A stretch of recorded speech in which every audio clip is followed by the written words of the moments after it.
त्यांचं बोलणं, त्यांनी आकाशवाणीवर काम करतात म्हणजे ते सगळीकडे प्रसारित होत असतं. म्हणजे तिथं अगदी नखा एवढी पण चूक ही खूप महागात पडू शकते, कारण ते वर्ल्ड वाईड सगळीकडे प्रसारित होत असतं. मग त्यांना काय प्रिकॉशन घ्याव्या लागतात किंवा ते कसं डेव्हलप करतात आपला आवाज, मुलाखत घेताना वेगळा, निवेदन करताना वेगळा वगैरे. मग हे सगळं आपल्याला माहिती पडावं. आता आपण सगळे एज्युकेशन फील्डमध्ये आहोत आणि सगळेजण प्राध्यापक आहोत. बोलणंही आपल्यासाठी फार मोठी गोष्ट नाही आहे. आपण 60-70 मुलांचा वर्ग हँडल करतोच.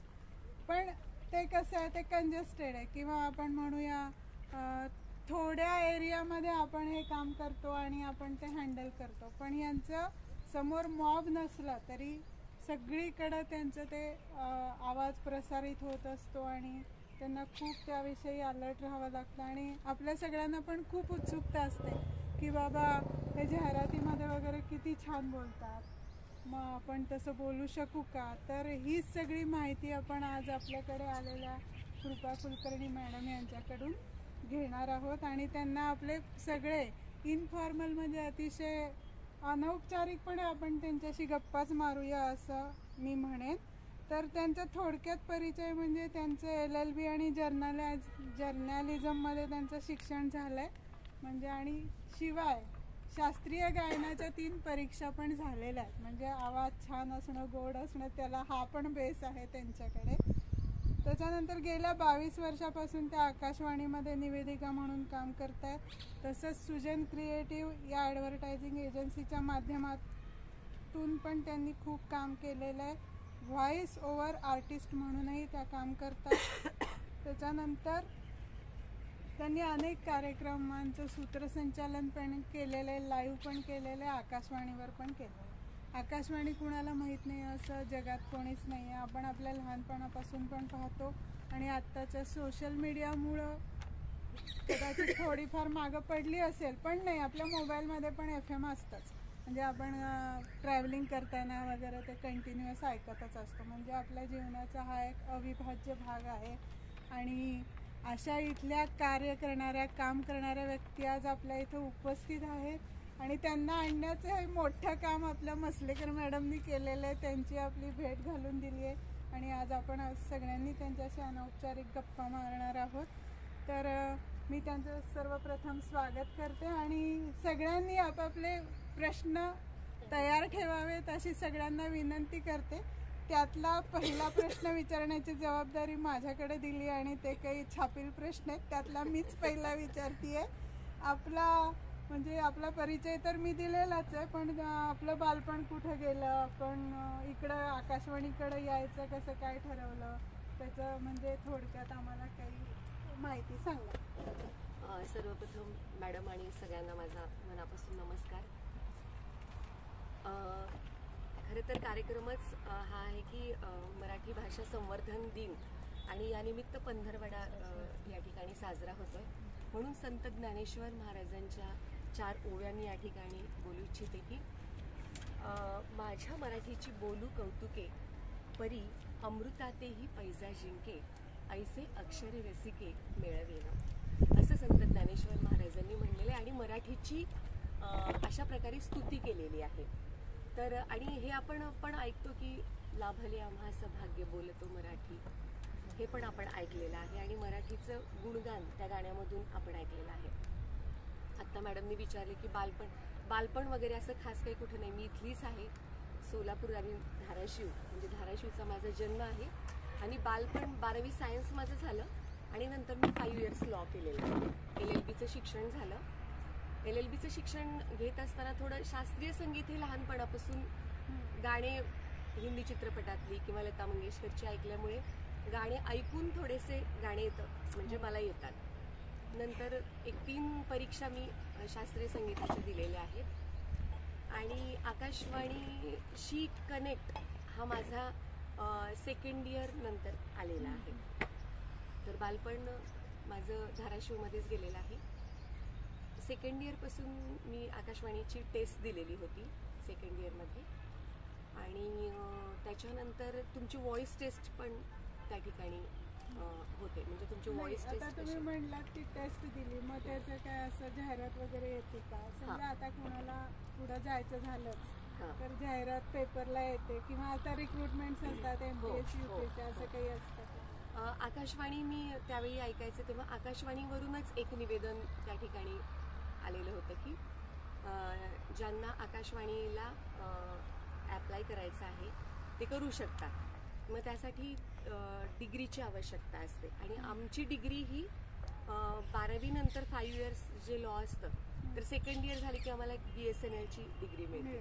तर ते माझं झालेलं असल्यामुळे मी लगेच आकाशवाणीमध्ये भेटले आणि एक जनरल नॉलेजची टेस्ट असते. म्हणजे धाराशिवला काय काय प्रसिद्ध आहे किंवा धाराशिव कोणत्या गोष्टींसाठी ओळखलं जातं असे जनरल क्वेश्चन्स त्याच्यामध्ये असतात आणि मुख्य असते ते म्हणजे व्हॉइस टेस्ट. तुमची व्हॉइस टेस्ट करतात तर तेव्हा असं कळायचं नाही की आपल्याला काहीतरी बोलून दाखवलं पाहिजे. तर तेव्हा मी एक गाणं म्हणलेलं होतं तर त्या गाण्यावरून माझं सिलेक्शन झालेलं. कुठलं गाणं म्हटलं होतं? आवाज बसलाय तरी पण एक ओळ गुणगुणा.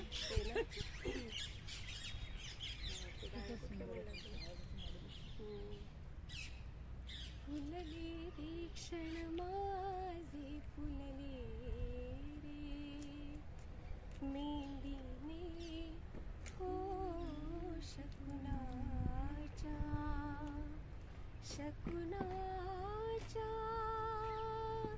मेंदीने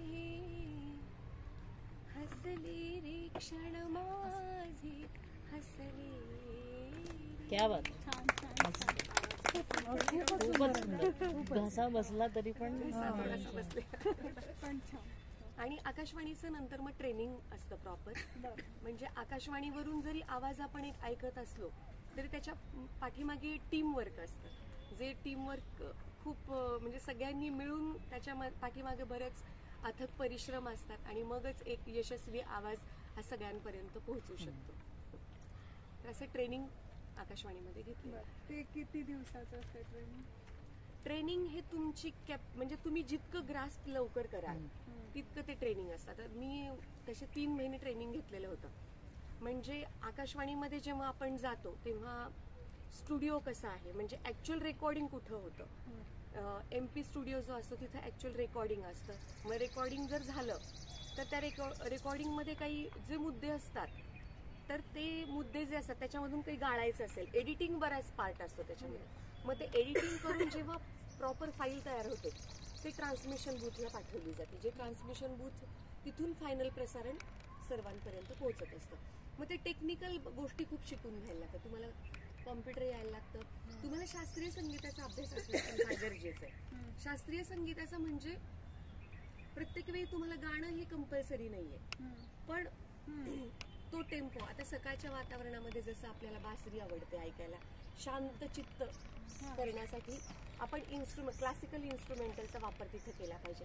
हा समयसूचकतेचा भाग आहे. सकाळी जर आपण उठल्या जर हिंदी चित्रपट संगीतातील फिलर ऐकलं तर तो तुमचा मूड डिस्टर्ब होतो. मग त्या गोष्टी आत्मसात करण्यासाठी कंटिन्यू 2 महिने तुम्हाला तिथं प्रॅक्टिस करायला लागते की जे आपल्यावरचे निवेदक आहेत ते कशा पद्धतीनं बोलतात. मग जो माईक असतो तो खूप सेन्सिटिव्ह असतो. मग ध हे उच्चारताना तुम्हाला माईकच्या थोडंसं क्रॉस यायला लागतं. एकदम आदळतं ते माईकवरती. तर अशा पद्धतीने जे मराठीचे शब्द आहेत श म्हणले की त्याचा जो व्हेरिएशन्स श नंतर उच्चारले जातात ते खूप काळ त्या व्हायब्रेशन्स मधून जातात. मग त्यामुळे ते उच्चारताना थोडंसं तुम्हाला क्रॉस फिरायला लागतं. असे जे ट्रेनिंग असतं ते आम्हाला प्रॉपर दिलं गेलेलं आहे. फेडरस ऑपरेशन आता एक कन्सोल असतो आकाशवाणीमध्ये गेल्यानंतर आणि त्या कन्सोलला दोन्ही साईडला कॉम्प्युटर्स असतात. तेव्हा तर त्या काळीला LP होत्या लॉंग प्लेअर. मग त्या लॉंग प्लेअर कशा प्ले करायच्या कोणते बटन्स दाबल्यानंतर त्या प्ले होतात आणि पूर्ण वातानुकूलित असल्यामुळं ते सगळं तिथं मेंटेन केलेलं असतं अगदी. आणि म्हणजे ते प्रॉपर ट्रेनिंग तिथं जाऊन शिकायला लागतं. आपले वरिष्ठ निवेदक कसं बोलतात त्यांनी कसा पॉज घेतात ते कशा पद्धतीनं हँडल करतात. मग कोणतं फेडर ऑपरेशन्समध्ये तुमच्या पॉज नाही गेला पाहिजे ह्या सगळ्या गोष्टी तुम्हाला तिथं बघून शिकल्या जातात. अशा पद्धतीनं मॅडम व्हॉइस कल्चर एक कन्सेप्ट असतो रेडिओचं, जेव्हा तुम्ही अँकरिंग वगैरे करता तर ते नेमकं काय असतं आणि त्याच्यासाठी कुठलं काय काय लागतं, आवश्यक कुठल्या गोष्टी आवश्यक हां, असतात? तर मी आत्ताच सांगितलं की तुमचा म्हणजे परत एकदा सांगते की आवाज, खरं तर आवाज हा प्रत्येकालाच आहे बरं का. आवाज हा सगळ्यांचाच चांगला असतो, आपल्या पद्धतीनं ते डिलिव्हर करत असतात, तशा पद्धतीने ते प्रेझेंट करत असतात. फक्त त्याच्यावरती संस्कार तुमचे होणं फार गरजेचं असतं. तर त्याच्यासाठी वाणी सर्टिफिकेट एक कोर्स असतो किंवा एक परीक्षा असते. जेव्हा तुम्ही आकाशवाणीसाठी सिलेक्ट होता तेव्हा एक तुम्हाला ती परीक्षा द्यायला लागते आणि त्याच्यासाठी वरिष्ठ निवेदक येतात आणि ते आपल्याला सांगतात की तुम्ही अशा पद्धतीत बोला किंवा अशा पद्धतीमध्ये तुम्ही तुमचं अनाउन्समेंट्स केल्या पाहिजे. त्यांना रागवताना अगदी फार स्पष्ट भाषेत रागवतो असं नाहीच होऊ शकत. तर म्हणजे आवाजाचे पैलू तुम्हाला पाडायला लागतात. जसं की तुम्ही निवेदन करताना लाईव्ह निवेदन आणि जे आकाशवाणीवरचं निवेदन असतं, जे सकाळचं आपण ऐकतो की एफ एम वाहिनी 103.4 मेगाहर्ट्झवर आकाशवाणीचं हे सोलापूर केंद्र आहे आणि मराठी जिथं आपण म्हणतो की आज 2/1945 अर्थात दिनांक 27 जानेवारी 2024 आज शनिवार आणि भारतीय सौर दिनांक त्या ठिकाणी सांगितला जातो. अशा पद्धतीनं ते लाईव्ह जे निवेदन असतं, तर ते लाईव्ह निवेदनासाठी तुम्हाला अलर्ट राहावं लागतं. म्हणजे कोणीतरी जन्मले आहे आणि कोणीतरी गेलेला आहे तरी सुद्धा तुमचा आवाज तिथं बदल जाणवता कामा नये. म्हणजे तुमच्या कुठल्याही भावना असू देत किंवा काय, कारण लोक आकाशवाणी इतक्या म्हणजे करोडो लोक आज आकाशवाणी ऐकतात आणि न्यूज ऑन AIR या ॲपच्या माध्यमातून पण आज घराघरामध्ये आकाशवाणी आहे. तर ह्या लाईव्ह जे प्रसारण असतं, तर त्या लाईव्ह प्रसारणाच्या माध्यमातून जगभरात हा आवाज पोहोचला जातो, ज्याचे पैलू अनेक असतात. ॲडव्हर्टाईज आपण ऐकतो, जाहिरातीचा आवाज ऐकतो, जाहिरातीसाठी वेगळा असतो. आता खरं तर आकाशवाणीचं ब्रीदवाक्यच हे आहे की बहुजन हिताय बहुजन सुखाय. म्हणजे धर्म जात, आता जर एक तुम्हाला जाहिरातीचाच जर आवाज मी ऐकवते थोडक्यात. धर्म जात पंथ प्रांत या पल्याड विश्व आहे ज्ञानाचे, तुमच्या व्यक्तिमत्व विकासाचे फिनिक्स क्लासेसचे. अशा पद्धतीने ती तुमची ॲड होते, जे कमर्शियल असतं. जे ॲडव्हर्टाईज ज्या असतात त्या आकाशवाणीमध्ये तयार होत नाहीत, कारण आकाशवाणी हे सेंट्रल गव्हर्नमेंट आहे, ते एजन्सीला काम दिलेलं असतं. अशा पद्धतीने ते ॲडव्हर्टाईज तयार करतात. मग तुम्हाला एकदम हलकी फुलकी करायची असेल ॲडव्हर्टाईज, तर संवादात्मक करायची असेल तर तशा पद्धतीची पण होते. म्हणजे एकदा अशा पद्धतीनं पण बोललं जाते की लग्नपत्रिका कुठे करायची आहे? अरे आम्ही तर इथे केली, राज ऑफसेट पत्रिका इतक्या सुंदर तयार होतात. अरे पण पत्ता सांगतोयस ना? हां, राज ऑफसेट MIDC उस्मानाबाद. अशा पद्धतीने त्या ॲडव्हर्टाईज तयार होतात, रेकॉर्डिंग्स होतं, एडिटिंग होतं आणि त्याला बॅकग्राऊंड म्युझिक वगैरे करून अशा ॲडव्हर्टाईज तयार होतात. मग अभिवाचन वेगळं असतं. अशा पद्धतीने त्यानुसार त्याचे जे तुम्हाला समोर निवेदन येतं. आता आज माझी ड्युटी आहे आणि सर म्हणाले की तुम्हाला मुलाखत घ्यायची, तर त्यासाठी तुम्हाला प्रिपेअर करावं लागतं. आज तुम्हाला अभिवाचन करायचं असेल, कारण अभिवाचनाचा आवाज वेगळा, निवेदनाचा वेगळा, जाहिरातींचा वेगळा, इंटरव्ह्यू घ्यायचा आवाज वेगळा. अशा पद्धतीने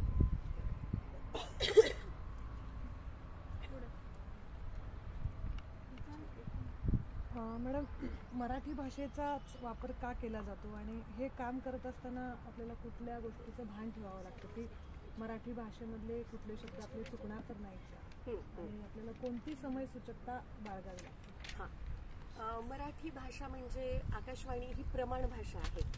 आपल्या पूर्ण भारत देशामध्येच रिजनल स्टेशन्स आहेत सगळीकडे, FM लोकल रेडिओ स्टेशन जे तिथली भाषा वापरतात. महाराष्ट्रासाठी मराठी भाषा आपण वापरतो आणि तसंच कर्नाटकमध्ये कन्नड भाषा वापरली जाते.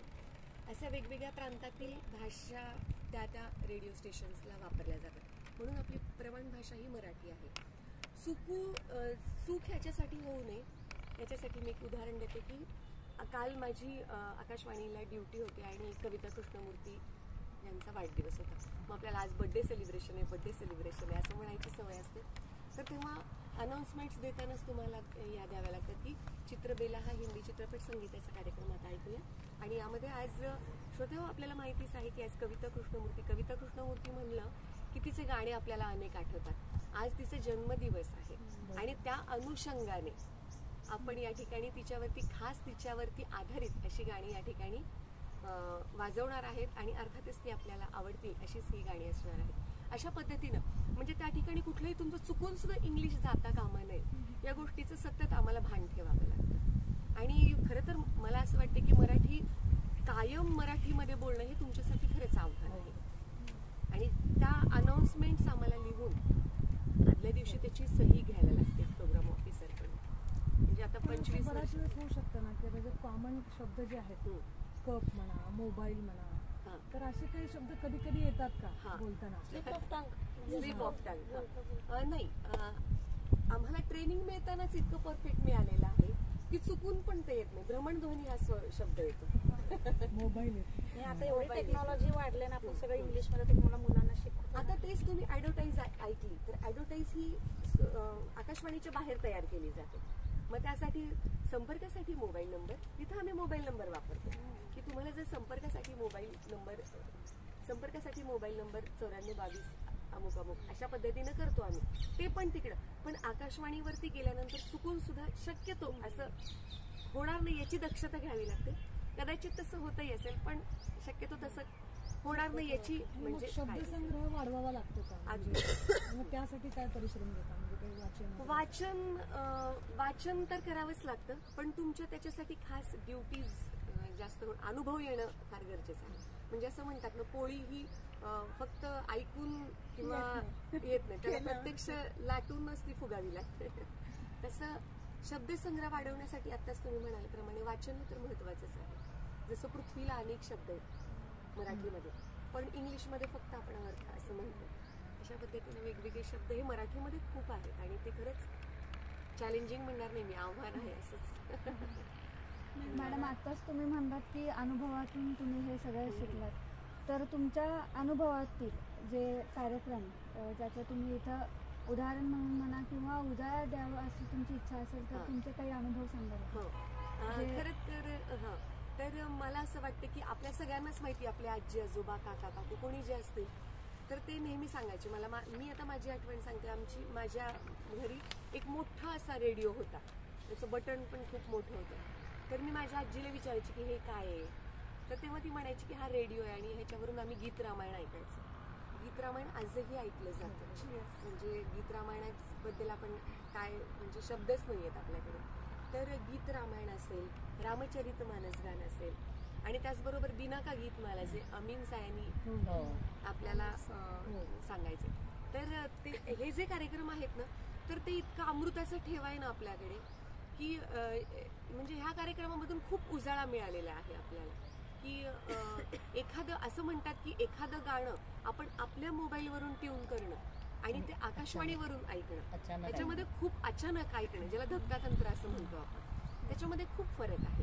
की एखादं गाणं सर्च करा, मग ते लगेच तुम्ही सर्च केल्यानंतर लागणार गाणं की मला आज मेहंदीच्या पानावर ऐकायचंय, असं होत नाही. आता मी माझ्या 7वी मध्ये जर वादानं तोड हे गाणं ऐकलं असेल आणि ते ऐकून खूप दिवस झाले, अगदी 10-12 वर्ष झाले. किंवा सावर रे उंच उंच झुला, पुन्हा श्रावणात घननिळा बरसला. श्रावणात घननिळा मला खूप आवडतं गाणं. पण आता म्हणजे आम्हाला आकाशवाणीवरती ऐकायला मिळतं हा भाग वेगळा. पण कित्येकांचं असं होतं की प्रत्येकाचं म्हणजे बिझी शेड्यूल असतं, व्यस्त जीवनक्रम असल्यामुळं आपल्याला ऐकणं होत नाही. पण कदाचित आपण कुठेतरी जात असो आणि FM लावलेला असेल आणि अचानक जर श्रावणात घननिळा लागलं तर तो आनंद आपण कुठल्याच शब्दात म्हणू शकत नाही. असे काही कार्यक्रम आहेत की ज्या, आणि सगळ्यात महत्त्वाचं जे आहे ते म्हणजे ज्या काही आकाशवाणीवरती म्हणजे शासकीय योजना आहेत राज्य सरकारच्या, शैक्षणिक धोरण असतील, अशा वेगवेगळ्या शासकीय योजना किंवा या सगळ्या, हे मन की बात आहे की माननीय पंतप्रधानांनी मन की बातच्या माध्यमातून आज त्या वयोगटातील असंख्य लोकांना ते द्वारे उद्बोधित करतात. तर असे कार्यक्रम हे आकाशवाणीवरून प्रसारित केले जातात. आता परवाचाच कार्यक्रम आपण जर बघितला, आपण सगळेजण TV लावून बसलेलो होतो अयोध्येचा आपण त्या ठिकाणी रामललाचा सोहळा बघत होतो, तर फक्त डीडीला पहिल्यांदा फुटेज मिळालेलं होतं. डीडी न्यूज आपलं जे आणि रिजनल स्टेशन असतं डीडीलाच फुल स्क्रीन होतं. फुल स्क्रीन होतं.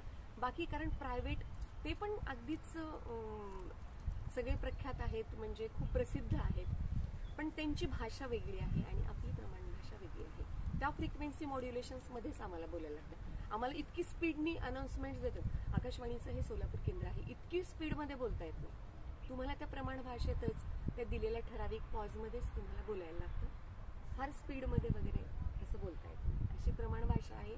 आणि आकाशवाणीवरून प्रसारित होणारे पण हे कार्यक्रम जे आपल्याला सगळ्यांनाच हे माहिती आहे, हे मुख्य उजाळा ह्या ठिकाणी गीत रामायण आणि रामचरित मानस गान, हे 2 तर कार्यक्रम अगदीच म्हणजे मनाला खूप भावस्पर्शी असे कार्यक्रम आहेत. म्हणजे अगदी खेड्यापासून मेट्रोपर्यंतच्या माणसालाच काळजी त्या घेतली, म्हणजे ते ज्ञानाची. मराठी सगळ्यालाच समजत नसते, पण तुमच्या प्रमाणे व्यवस्थित आणि समजलं. सगळ्यात महत्वाचं म्हणजे जे गावापर्यंत रेडिओ जातो.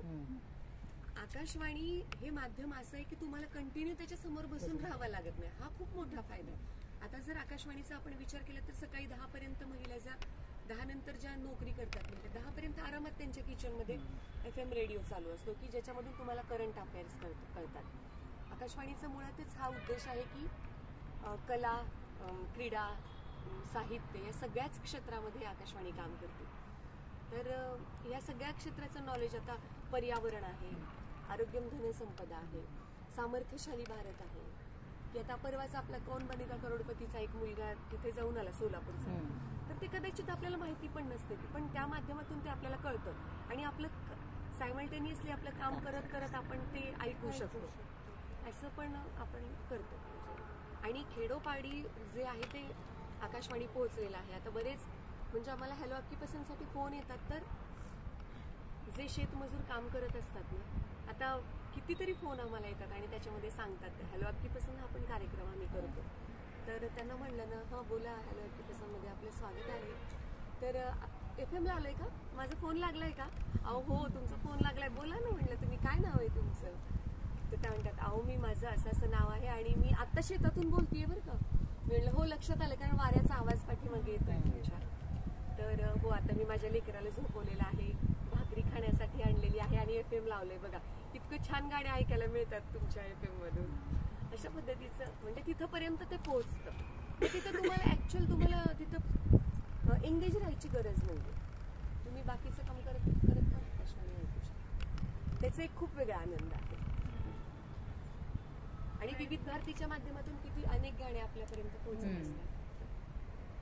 आकाशवाणीचं सर्वसामान्यांच्या आयुष्यात किती महत्त्वाचं स्थान आहे याची कोणकोणती उदाहरणं आपण देऊ शकाल? सर्वसामान्य म्हणजे आपल्या आताच मी तो पण मुद्दा सांगितलेला आहे की जेव्हा शेतमजूर आपण गावागावापर्यंत मनामनापर्यंत गावागावापर्यंत आकाशवाणी पोहोचते असं सांगते. तर आकाशवाणीचं मी वर्णन असं करेन की वारा उधळी सुगंध जगती अनंत हातांनी, त्या लहरींना जणू लाभली अमृतमय वाणी, शब्दस्वरांची अखंड वाहे संजीव कधारा, लक्ष मनावर नभोवाणीची सुवर्णमुद्रा. तर ही नभोवाणीची सुवर्णमुद्रा आज आपल्या प्रत्येकाच्या मनामध्ये आहे. तर शेतमजूर जेव्हा काम करतात तेव्हा आकाशवाणी लावून ते ऐकू शकतात. आणि सर्वसामान्यांच्या आयुष्यामध्ये म्हणाल तर आज आकाशवाणी सगळ्याच स्तरावरती काम करते. कला, साहित्य, क्रीडा, शेतीविषयक माहिती. आता यामध्ये आपण सगळेजण या ठिकाणी बसलेलो आहोत, तर नाट्य संमेलन या ठिकाणी आपलं पार पडलेलं आहे. तर तो रेडिओ रिपोर्ट आकाशवाणीवरून प्रसारित होतो आज, की आकाशवाणी नाट्य संमेलनाला कोणाच्या हस्ते उद्घाटन झालं, आज तिथं आपल्या सोलापूर शहरातील काय काय सादरीकरण तिथं झालेलं आहे. मग कथ्थक झालेलं आहे, कथ्थक इथलं कुणाचं होतं, शास्त्रीय गायन झालेलं आहे. मग कोणती म्हणजे नाट्यगीतांचा कार्यक्रम त्या ठिकाणी होणार आहे का, अशा पद्धतीचं म्हणजे सर्वसामान्य माहिती आपल्यापर्यंत पोहोचते जी आपल्याला उपयोगी आहे.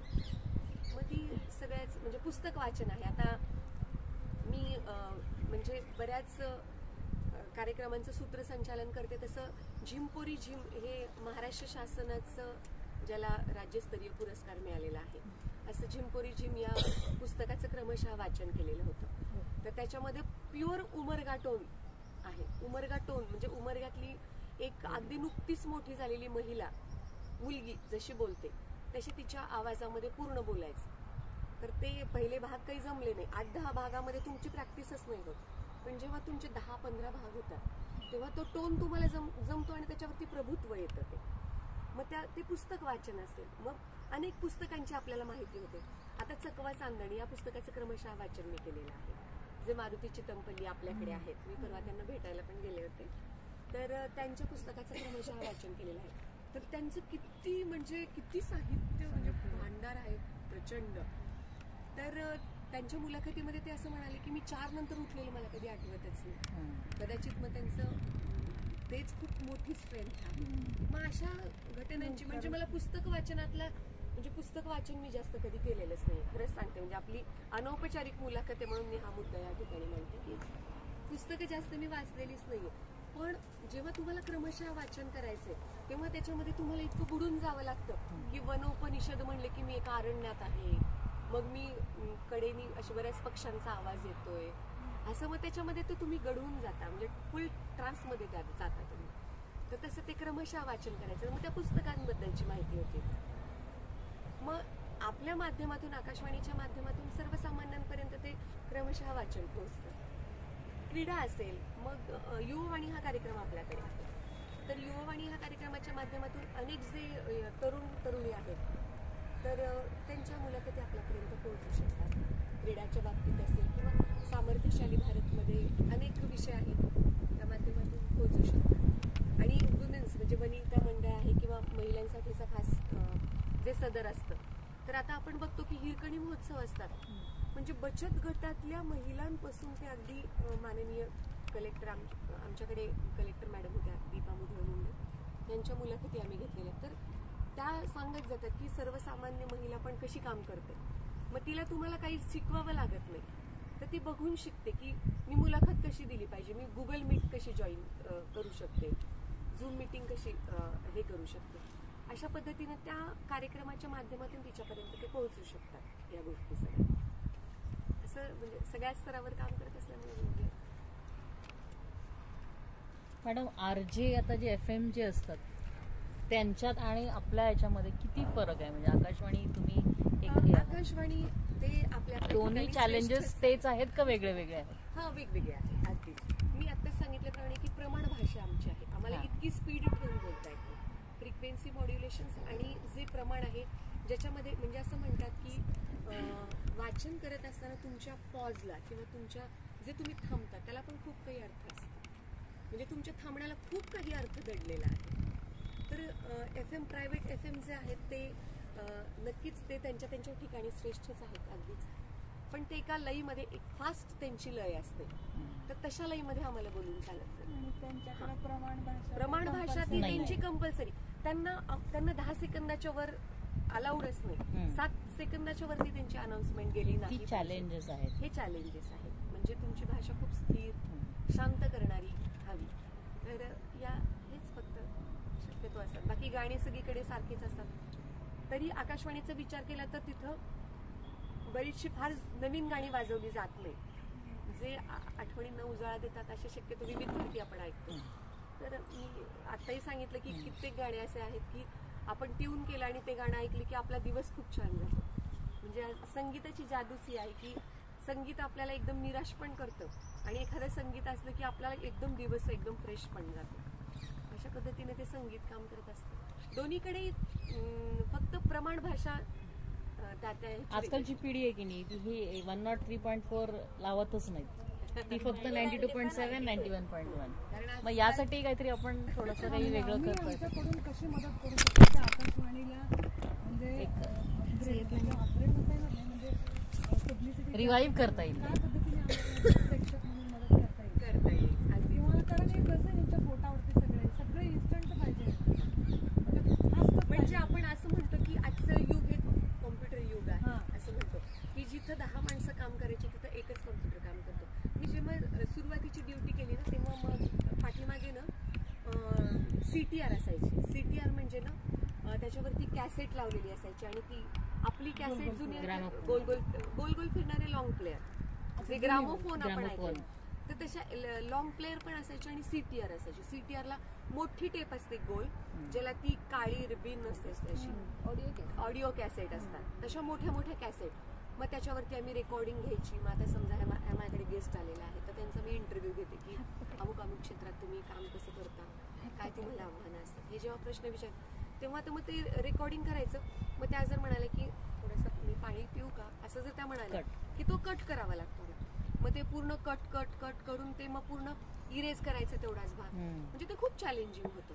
जसं कॉम्प्युटर युग आल्यानंतर तुम्हाला सॉफ्टवेअर जे साऊंड फोरचे निर्माण झाले त्याच्यामधून ते इतकं सोपं झालं की इकडे इंटरव्ह्यू घेतला की गेस्ट तिथपर्यंत त्यांच्या जाऊन गाडीत बसेपर्यंत इकडे तो पूर्ण एडिटिंग झालेला असतो. तर अशा पद्धतीनं ते म्हणजे श्रोत्यांसमोर जातो म्हणजे कार्यक्रम. म्हणजे कॉम्प्युटर युग आलेला आहे. तर अर्थात नवीन पिढीला माय FM वगैरे आवडणं अगदी साहजिकच आहे. कारण मी आता सांगितलं की सगळेजण आपल्या ठिकाणी श्रेष्ठ आहेत. पण ज्या शासकीय योजना आहेत किंवा जे शासनाचे कार्यक्रम आहेत, आपल्याला बऱ्याच ठिकाणी या गोष्टी गरजेच्या असतात की जिथं आकाशवाणी ऐकणं आपल्याला फार गरजेचं आहे. त्यामुळे आकाशवाणीवर म्हणजे ऑथेंटिक माहिती जी आहे ती. मी आत्ताच उदाहरण दिलं की आपण प्रभू श्री रामचंद्राचा सोहळा हा मधून बघू शकतो. जे पहिलं फुटेज ज्यांना मिळालेलं होतं ते गव्हर्नमेंटचं. त्याच्यामुळे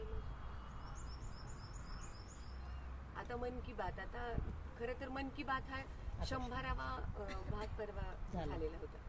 तर त्याचं आपले खासदार आमदार त्यांच्या मुलाखती लगेच आकाशवाणीवरती घेतल्या की जे विद्यार्थ्यांसाठी सर्वसामान्यांसाठी फार गरजेचं आहे. मला असं वाटतं की एक क्लास जो मोठा आहे त्यांना कदाचित गरज नसेल किंवा त्यांच्या काही आवडीनिवडी म्हणू किंवा त्यांच्या गरजा वेगळ्या असतात. पण जे गरजू आहेत किंवा सर्वसामान्यांपर्यंत ज्या योजना पोहोचणं गरजेचं असतं तर त्या योजना त्यांच्यापर्यंत पोहोचणं गरजेचं आहे. त्याच्यामुळे त्या आकाशवाणीच्या माध्यमातून त्या पोहोचू शकतात.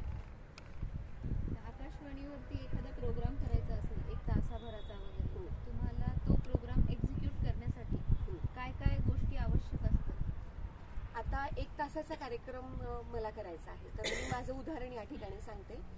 मी धाराशिवला काम करत असताना लता मंगेशकर गेलेल्याचं कळलं.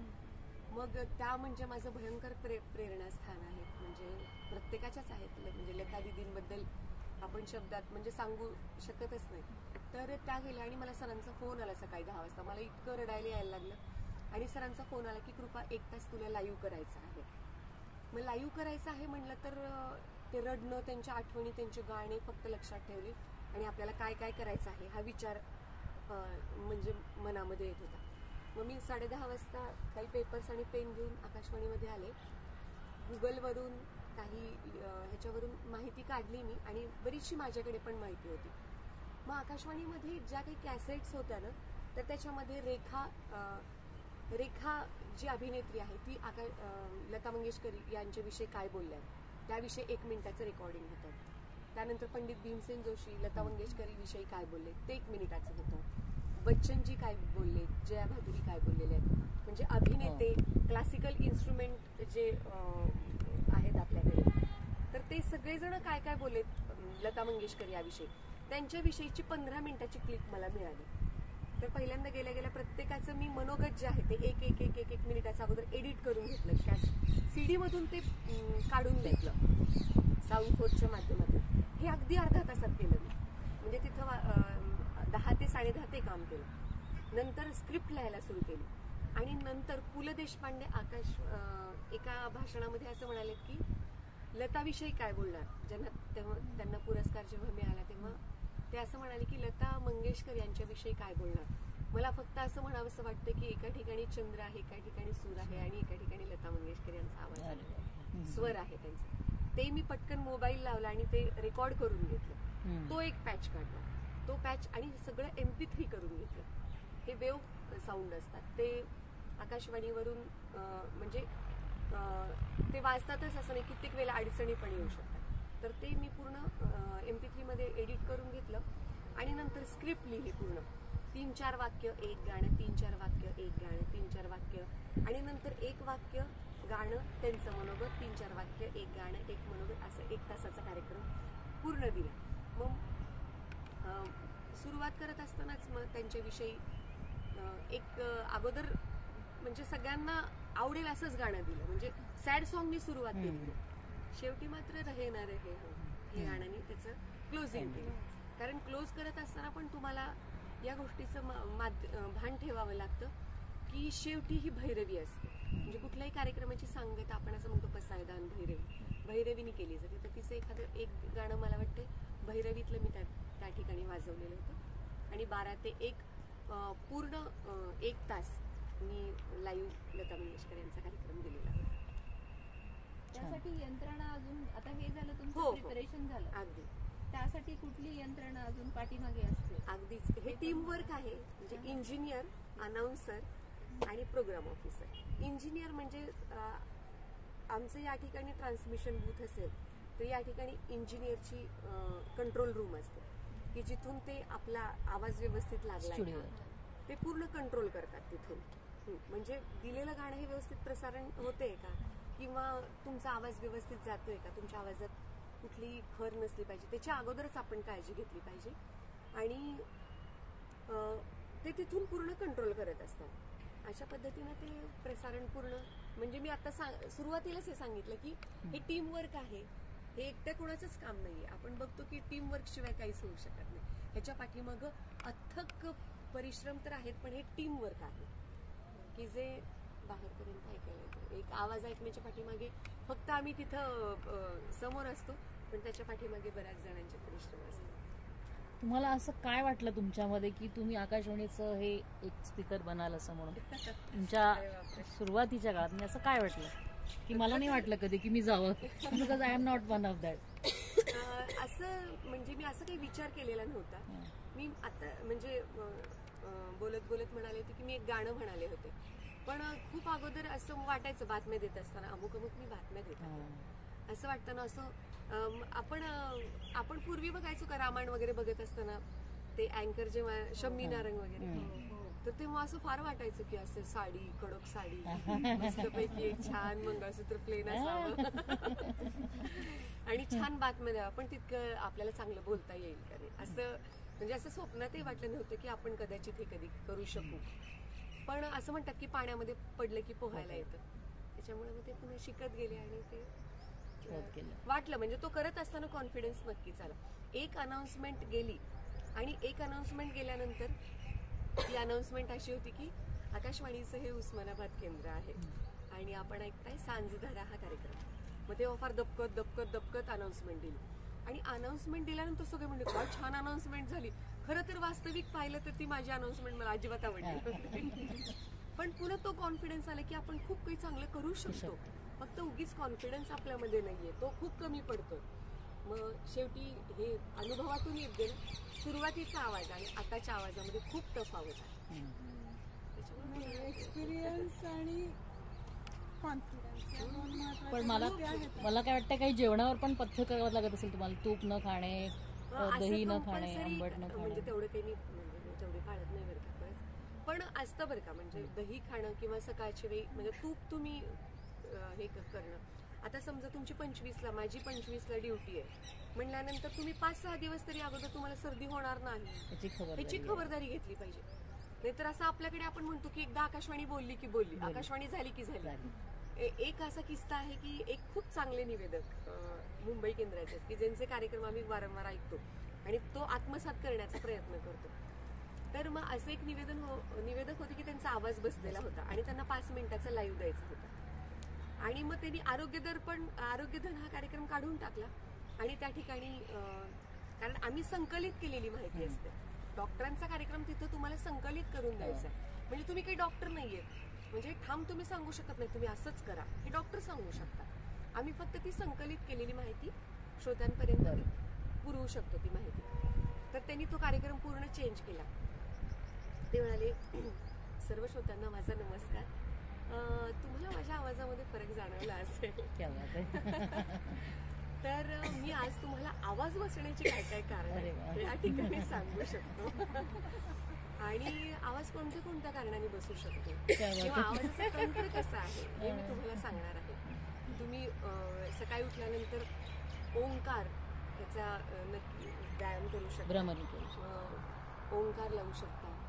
त्याच्यानंतर छोटे छोटे आवाजाचे जे व्यायाम आहेत जसे की प्राणायाम आहे तुमचं, पुन्हा शब्दांवरचं जे प्रभुत्व आहे, कसं उच्चारलं गेलं पाहिजे हे असं ते बोलत बोलत त्यांनी 5 मिनिट कसे गेले कळलं पण नाही. अगदी एक पान फक्त 5 मिनिटाची माहिती पॉज धरून तुम्हाला द्यायला आणि व्यवस्थितपणे पुढे डिलिव्हर करण्यासाठी फक्त 5 मिनिट लागतात.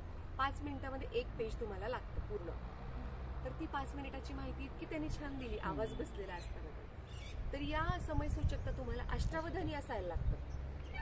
म्हणजे ऍट अ टाइम इकडे गाणं संपतंय, गाणं संपत आले की तुमची अनाउन्समेंट आहे की पुढचं गाणं तुमचं क्यू झालंय का हे बघावं लागतं.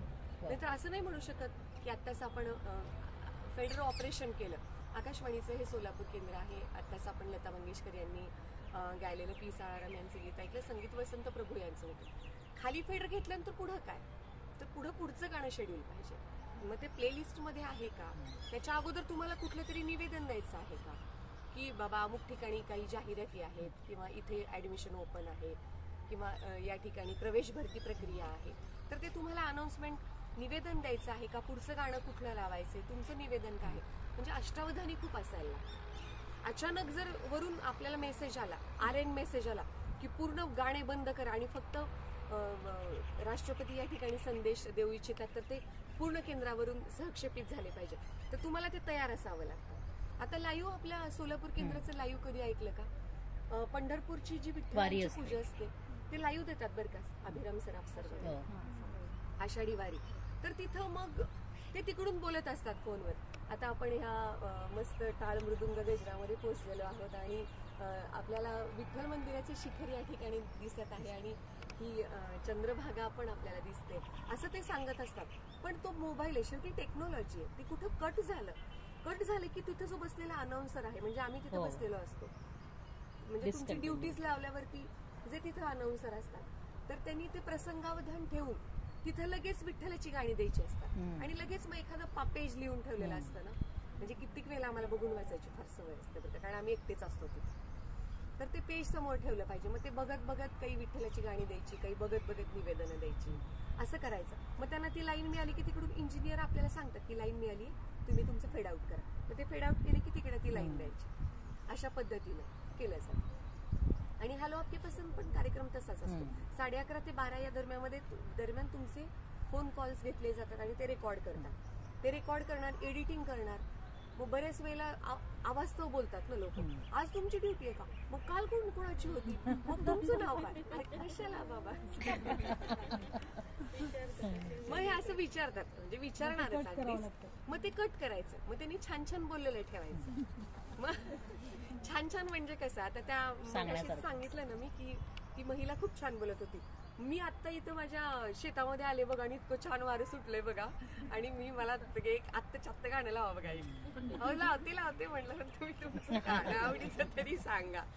मग त्यातलं ते बोललेलं ठेवायचं, मग ते एडिटिंग करायचं, त्याला गाणं जोडायचं, मग तो एक पॅच तयार झाला. मग असा पूर्ण पॅचेस तयार करून 1 तासाचा ऑडिओ तुम्हाला तिथे द्यायला लागतो. अशा पद्धतीने ते सगळं. किती दिवसाआधी तुम्ही रेकॉर्डिंग करून ठेवता की म्हणजे हे आज प्रक्षेपित व्हायला पाहिजे? 1-2 दिवस. तसं तर आम्हाला शेड्यूल्स दिलेले असतात की आता माझ्याकडे जर समजा कायदा माझा मित्र हा जर कार्यक्रम असेल, म्हणजे ओळख कायद्याची हा कार्यक्रम असेल, तर ते आपल्यावरती असतं. म्हणजे आता पुढच्या मंगळवारी जर तुमचा कार्यक्रम सकाळी 10 वाजता प्रसारित होणार असेल किंवा रात्री 10 वाजता प्रसारित होणार आहे, एकूण पुढच्या मंगळवारी, तर 8 दिवस ही माझी तयारी पाहिजे की मला पुढच्या आठवड्यात किती काम आहे, मग आज गेस्टना कधी बोलवायचं किंवा गेस्टना कधी वेळ आहे. गेस्टला जेव्हा वेळ आहे तेव्हाच त्यांचं शेड्युलिंग करावं लागतं. मग तुम्ही जर म्हणालात की माझा आज कोर्ट आहे मॅडम 12 वाजेपर्यंत किंवा मला 2 पर्यंत असं काम आहे, आपण 3 वाजता रेकॉर्डिंगला करूया का सुरू, मी 3 वाजता तिथे पोहोचते म्हणलं की मी 3च्या अगोदर तिथे जाऊन थांबणार, तुमची मुलाखत घेणार. मग तुम्ही जर म्हणालात की मी बोलता 3-4 मुद्दे हे तुम्ही कट कराल का, हे लोकांच्या समोर जाता कामा नये, मग ते मी कट करून घेणार. मग ते दुसऱ्या दिवशी मग मी एडिटिंग डबिंग त्याला मी थोडासा वेळ घेणार आणि मग ठराविक दिवशी ते पूर्ण मग त्याला धून जोडायला लागते. त्या कार्यक्रमाची ती सिग्नेचर ट्यून असते, ते त्याला जोडायची आणि ते कार्यक्रमात प्रसारित. असं प्रत्येक कार्यक्रमाचं होतं. कारण ऐनवेळी ज्या दिवशी कार्यक्रम आहे त्या दिवशी गेस्ट बोलून लगेच प्रसारित झालं हे थोडं त्रासदायक असतं. पण एक्सपिरियन्स्ड लोक ते पण करतात. म्हणजे आता आज रात्री 10 वाजता नाही लाईव्ह नाही करू शकत. कारण लाईव्हला कसं होतं, हॅलो डॉक्टर हा लाईव्ह कार्यक्रम होता, पण कसं होतं आता कदाचित डॉक्टरांचे बऱ्याच पेशंटचे काही वाईट अनुभव असू शकतात. असं असू शकतात की काही त्यांचा चांगला अनुभव नसतात, मग ते डायरेक्ट फोन करून काहीतरी बोलू शकतात. त्यामुळे तो कार्यक्रम शक्यतो एडिटिंग करूनच द्यायला लागतो. असं हा चुकीच्या गोष्टी जाऊ नये ह्याच्या गोष्टींचा म्हणजे ह्या गोष्टींचा फार विचार करावा लागतो. किंवा काही जे आपण धर्मजात पंथ प्रांत ह्या सगळ्या गोष्टींच्या पल्याड एक ज्ञानाचं विश्व आहे आपल्या. तर ह्या गोष्टींचं भान ठेवूनच तुम्हाला रिप्रेझेंट करावं लागतं आकाशवाणीवर. आता मला लता मंगेशकर जरी आवडत असेल, पण कुणाला किशोर कुमार आवडतात, कुणाला मोहम्मद रफी आवडतात, ह्या सगळ्यांचं भान ठेवून सगळ्यांचा मिलाप करूनच ते हे करावं लागतं. मुलांना जर ह्या क्षेत्रात यायचंय तर म्हणजे माझ्याकडे कुठली क्वालिटी आहे की मी जाऊ शकतो, म्हणजे कसं आयडेंटिफाय करायचं तुम्ही की मला हे क्षेत्र सूट होईल का? असं स्पॉन्टेनियसली त्यांना कळेल का? म्हणजे काय एकतर एखाद्या गोष्टीची प्रत्येकाला लहानपणापासून एक आवड असते तरच ते त्या क्षेत्रात म्हणजे जाऊ शकतात. तर लहानपणापासून जर तसं जर बोलण्यावरती संस्कार म्हणा, संस्कार हा शब्द मी नाही म्हणणार, कारण हे तुमच्या अनुभवातून आणि प्रॅक्टिसमधूनच येतं. तर जर बोलण्याचं किंवा बऱ्याच जणांना स्टेज डेअरिंग पण असतं बरं, कितीतरी मुलांना स्टेज डेअरिंग असतं, तर ते जर चांगलं बोलत असतील तर त्यांनी या क्षेत्रात यायला म्हणजे हरकत नाही. ॲज आरजेचं क्षेत्र खूप चांगलं आहे. कित्येक आता आपण रियालिटी शो पण पाहतो तर त्याच्यामध्ये बऱ्याच छोट्या छोट्या मुली सूत्रसंचालन करतात. म्हणजे जर आत्मविश्वास आणि स्टेज करेज असेल ना, आणि बोलण्याचं जे एक बोलण्याचं प्रेझेंट करण्याचं एक प्रत्येकाचं तंत्र असतं. कित्येक आपल्याला जर 2 मुलं असतील त्यांच्यामध्ये फरक असतो. एक खूप छान मुद्देसूद बोलतं आणि थोडंसं हळू दबकं सावकाशपणे असं बोलू शकतो. तर जर डेअरिंग असेल आणि चांगलं जर तुमच्यामध्ये उच्चार चांगले असतील आणि आवड असेल, मुळात आवड ही फार गरजेची. आवड असेल तरच त्या क्षेत्रात आपण पदार्पण करू शकतो. पण हे चांगलं क्षेत्र आहे म्हणजे म्हणजे आता किती दिवस तुम्हाला असं आज काय काय प्रसारित करायचं ह्याचा आधीच मिळतं का? हो, आमच्याकडे क्यूशीट असते. क्यूशीट म्हणजे एक प्रसारण पत्रिका असते की ज्याच्यामध्ये सकाळी 5:53 संकेत धून, 5:55 वंदे मातरम. संकेत धून आणि वंदे मातरमनी कार्यक्रमाची सुरुवात होते आणि उस्ताद बिस्मिल्ला खान यांच्या सनई आणि शेवट हा जय हिंदनी असतो. हे 2 म्हणजे हे काही जरी झालं तर हे वाजवायला म्हणजे प्रसारितच करायला लागतं. मग पहिल्यांदा हिंदी बातम्यांचं जास्तीत जास्त प्रसारण आपल्या केंद्रांवरून होतं की जे करंट अफेअर्स. आता तुम्ही विचारला होता प्रश्न की आपल्यामध्ये म्हणजे आपल्यासाठी कशी उपयोगी आहे, तर करंट अफेअर्स बातम्यांमधून कळतात. हा मुख्य बातम्या ह्याचं मुख्य हे आहे की बातम्यांच्या माध्यमातून आपल्याला बऱ्याच गोष्टी समजतात.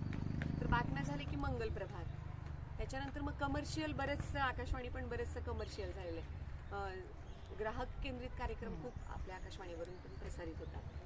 तर ते कार्यक्रम असतात. त्याच्यानंतर हिंदी गाण्यांचा कार्यक्रम, मराठी गाण्यांचा. आत्ता सांगितलं की नाट्य संमेलन आपल्याकडे आहे, तर ते नाट्य संमेलन किती दिवस असणार आहे त्याची एक मुलाखत होते. मग ती मुलाखत अशा पद्धतीची पूर्ण कार्यक्रम पत्रिका आमच्या समोर असते.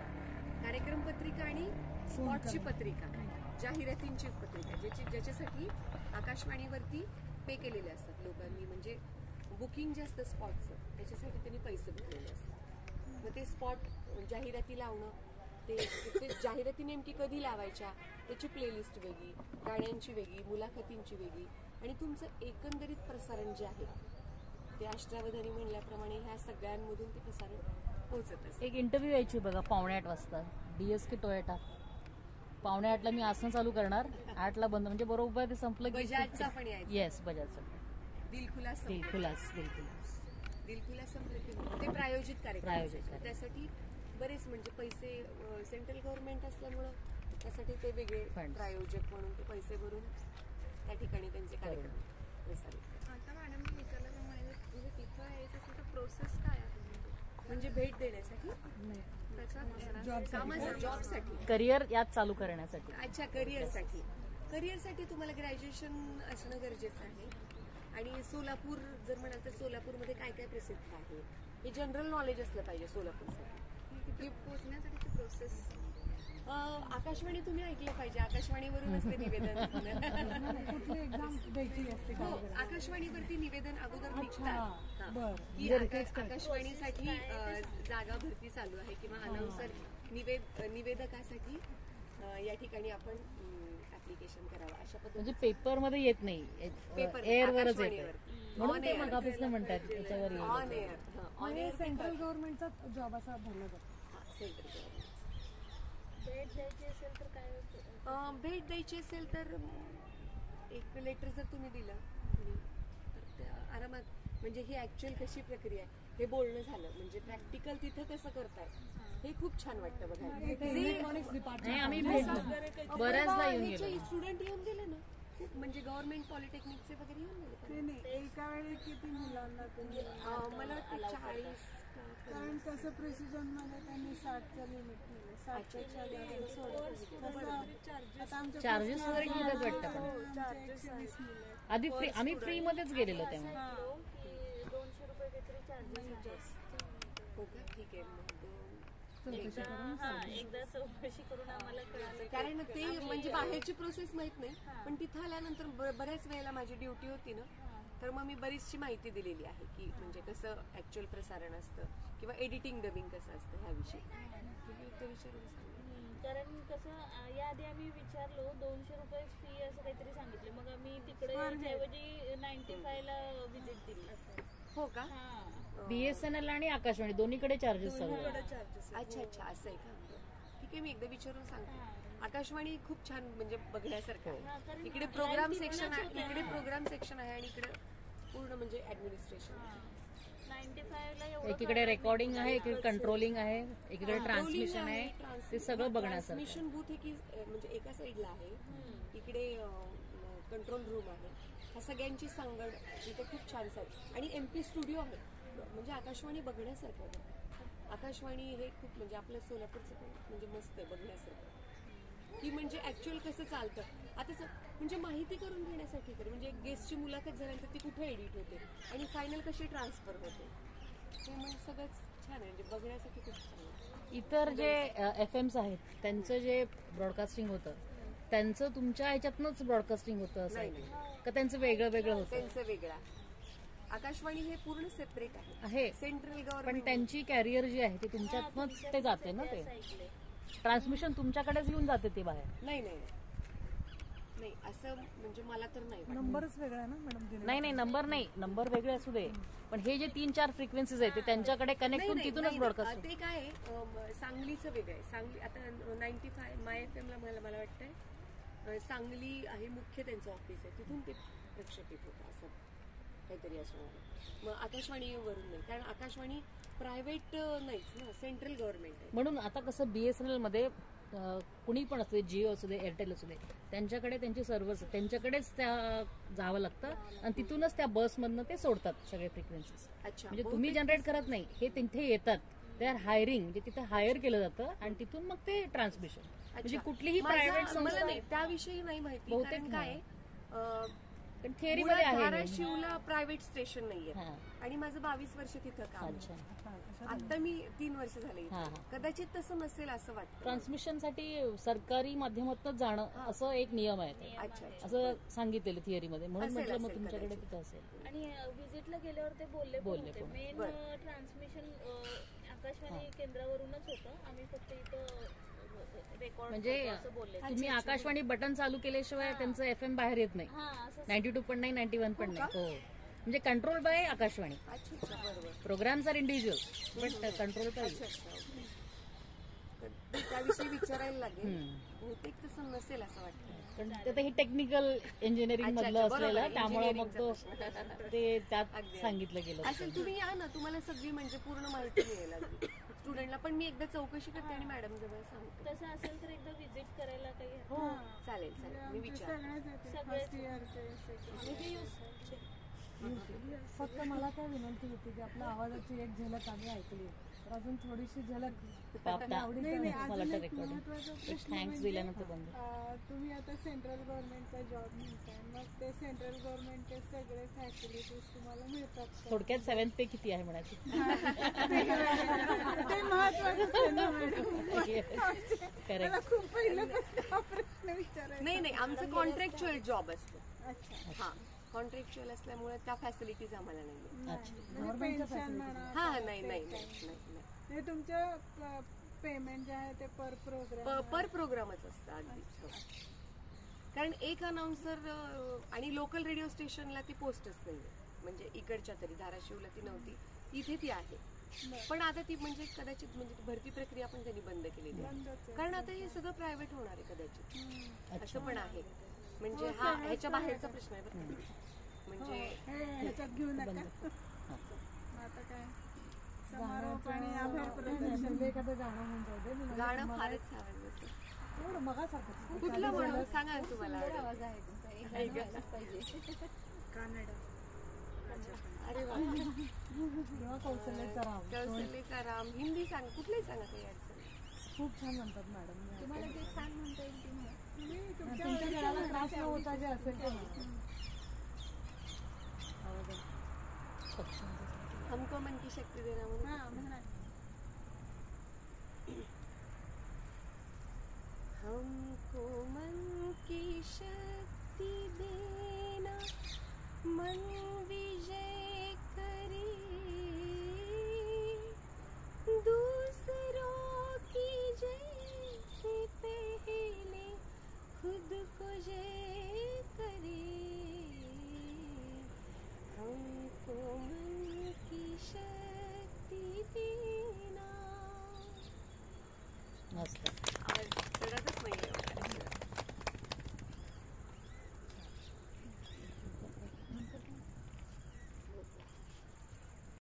आपण आत्ताच खूप छान अनौपचारिक गप्पा मारल्या कृपा मॅडमशी.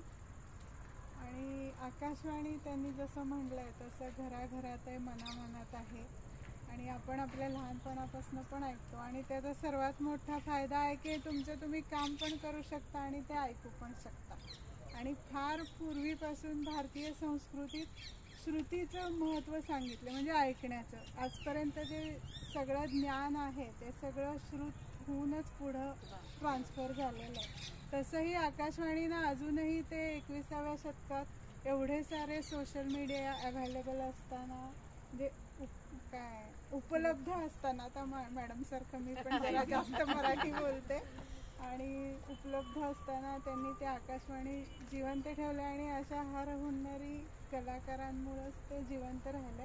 कारण एखादी गोष्ट लोकांना आवडणं, तिथं म्हणजे कला असावीच लागते अस्तित्वात. आणि त्याच्यावर त्यांनी काम पण केलेलं आहे आणि त्यांचे प्रयत्न पण आहेत. त्याप्रमाणे आपण सगळं ते ऐकतो, आणि आपण आता ह्याच्यापुढे जास्त प्रमाणात ऐकूया आणि आकाशवाणी राहील यापुढे जास्तीत जास्त, असं आपण पाहूया. कारण आकाशवाणीवरती मॅडमनी सांगितल्याप्रमाणे सगळ्या ऑथेंटिक म्हटलं तर ज्या राष्ट्रीय योजना आहेत, ज्या फर्मली म्हणजे शासकीय योजना सत्यता त्यांची जास्त असते, फेक काही नसणारे असे ते सगळं आपल्याला तिथून ज्ञान मिळतं.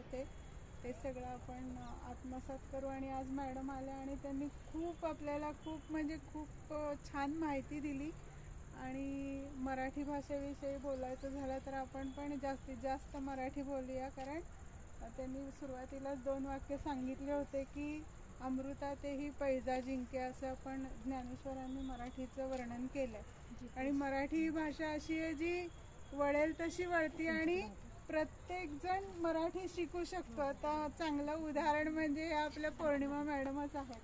खरं तर त्या मूळ कन्नड आहेत, किंवा ह्या पण ह्यांनी पण कन्नड आहेत, त्यांची मातृभाषा कन्नड आहेत, पण त्या एवढं छान मराठी बोलतात. ॲक्सेंट कन्नड येतो पण कानाला ते गोडच लागतं. म्हणजे महाराष्ट्राचं आणि मराठी भाषेचं अजून एक वैशिष्ट्य म्हणता येईल, ती सगळ्यांना सामावून घेते.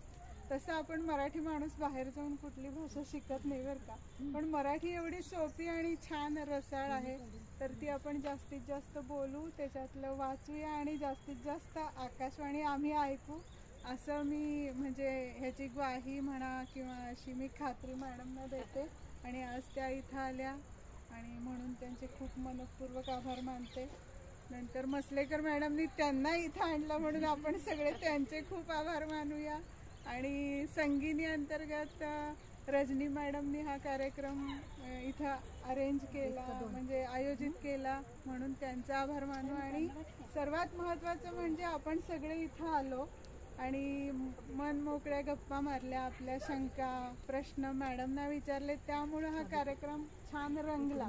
म्हणून मी तुमच्या सगळ्यांचे पण आभार मानते आणि कार्यक्रम संपला म्हणून जाहीर करते. धन्यवाद. धन्यवाद. मला एक चारच ओव्या तुमच्यासाठी या ठिकाणी सांगाव्याशा वाटतात की आपल्या सर्वांची आयुष्य ही सकारात्मकतेच्या ऊर्जेनं परिपूर्ण अशी असावी. आपल्या अंतिम ध्येयाकडे जात असताना आपल्या सगळ्यांमधील ही जी सकारात्मक ऊर्जा आहे ती आपण आपल्या सहप्रवाशांना ही ऊर्जा आपण भरभरून द्यावी आणि सगळ्यांची आयुष्य आपण समृद्ध करावी, अशीच आपली क्षेत्र आहेत. ही तुमच्यामध्ये सगळ्यांमध्येच खूप ही सकारात्मक ऊर्जा आहे जी आपण एकमेकांना देतो आहोत आणि आपल्या सगळ्यांचे आयुष्य ही समृद्ध करत आहोत. आपण इथं बोलवलं त्याबद्दल मी मनापासून आपले खूप खूप खूप मनापासून आभार मानते.